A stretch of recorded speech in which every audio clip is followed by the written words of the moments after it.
Good morning बच्चों। चलिए rotation पे हम एक क्वेश्चन करते हैं।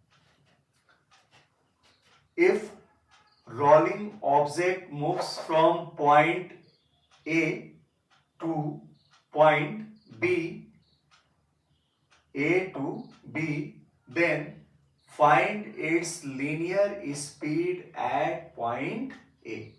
भाई क्वेश्चन समझते हैं। क्वेश्चन कह रहा है कि एक रोलिंग ऑब्जेक्ट है, कोई सा भी हो सकता है, एक रिंग हो सकती है, एक डिस्क हो सकता है, एक सिलेंडर हो सकता है, एक स्फीयर हो सकता है।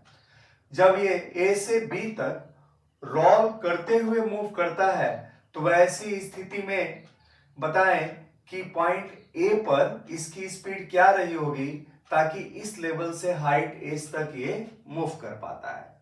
तो देखिए बच्चों, बहुत सिंपल सा क्वेश्चन है लेकिन थोड़ा सा कंसेप्चुअल है, ऐसे समझिए। सॉल्यूशन देखते हैं बच्चों।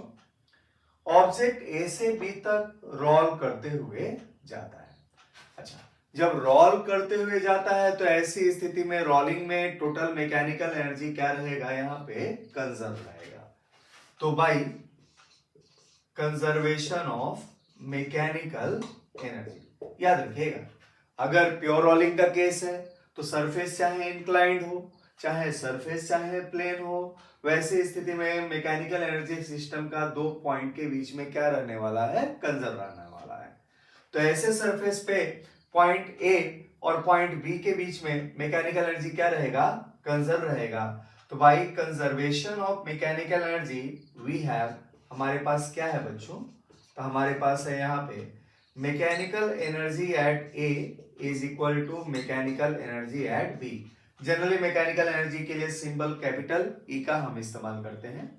तो ए के पास जो मैकेनिकल एनर्जी होगा बच्चों, वही बी के पास, बी पॉइंट पे मैकेनिकल एनर्जी होगा।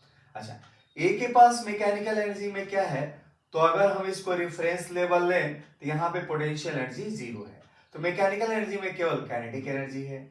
अब चूंकि ए पे ये रोल कर रहा है तो रोलिंग ऑब्जेक्ट के पास दो प्रकार की काइनेटिक एनर्जी होती है बच्चों, एक लीनियर काइनेटिक एनर्जी और एक रोटेशनल काइनेटिक एनर्जी। तो पॉइंट ए पे जो मैकेनिकल एनर्जी में होगा काइनेटिक एनर्जी, उसमें क्या है, linear kinetic energy plus rotational kinetic energy. अच्छा, पॉइंट बी पे देखते हैं बच्चों।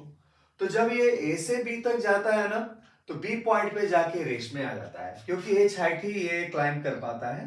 तो आप लिख सकते हैं क्या बच्चों, कि बी पॉइंट पे वेलोसिटी इसकी जीरो है।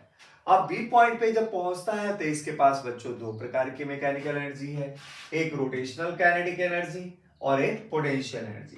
तो क्या है बच्चों, एम जी एच प्लस क्या, रोटेशनल काइनेटिक एनर्जी। अब देखिए यहां पे बच्चों, जब ये रोल करेगा ना तो फ्रिक्शन रोलिंग के केस में जनरली क्या लगता है, वो पीछे लगता है। हालांकि वो नेग्लिजिबल के रूप में ही हम काउंट करते हैं, लेकिन जो भी फ्रिक्शन होगा वो क्या होगा बच्चों, पीछे होगा। अच्छा, इस फ्रिक्शन के कारण हमारे पास क्या होगा यहाँ पे, तो फ्रिक्शन तो इसकी एंगुलर स्पीड को बढ़ा देनी चाहिए, है ना, लेकिन इसकी एंगुलर स्पीड बढ़ती नहीं है। फ्रिक्शन के द्वारा इसके ऊपर वर्क डन जीरो होता है। अब फ्रिक्शन इसके ऊपर अगर वर्क डन जीरो करेगा तो ये इसकी एंगुलर स्पीड को नहीं चेंज कर पाएगा।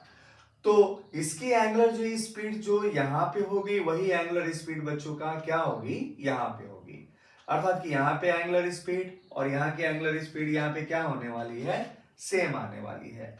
तो ऐसी स्थिति में क्या लिख सकते हैं हम, कि के आर की वैल्यू, रोटेशनल काइनेटिक एनर्जी की जितनी वैल्यू ए पे है उतनी ही रोटेशनल काइनेटिक एनर्जी की वैल्यू कहां पे है बच्चों, बी पॉइंट पे है। तो हमारे पास ये के आर और के आर कैंसिल आउट हो गया। अब कैंसिल आउट हो गया तो जो linear kinetic energy point A पे है आपके पास, वो किसके बराबर है बच्चों, mgh के बराबर है। अब आगे सॉल्व करें हम। अब linear kinetic energy point A पर क्या है बच्चों, ये है वैल्यू 1/2 mv², अब इक्वल टू mgh। अब इसके अनुसार क्या हो जाएगा बच्चों, v इक्वल टू √2gh। इस तरीके से पॉइंट ए पे उसकी लीनियर स्पीड इतनी रही होगी, जिसके कारण ये इस हाइट तक क्लाइंब कर पाया होगा। ऑब्जेक्ट कोई सा भी हो यहाँ पे, चाहे रिंग हो, डिस्क हो, स्फेयर हो, सिलेंडर हो, कोई सा भी हो, अगर वो रोल करते हुए जाएगा तो उसकी स्पीड यहाँ पे क्या होगी बच्चों, अंडर रूट 2gh। चलिए बच्चों रोटेशन के ऊपर एक और क्वेश्चन करते हैं।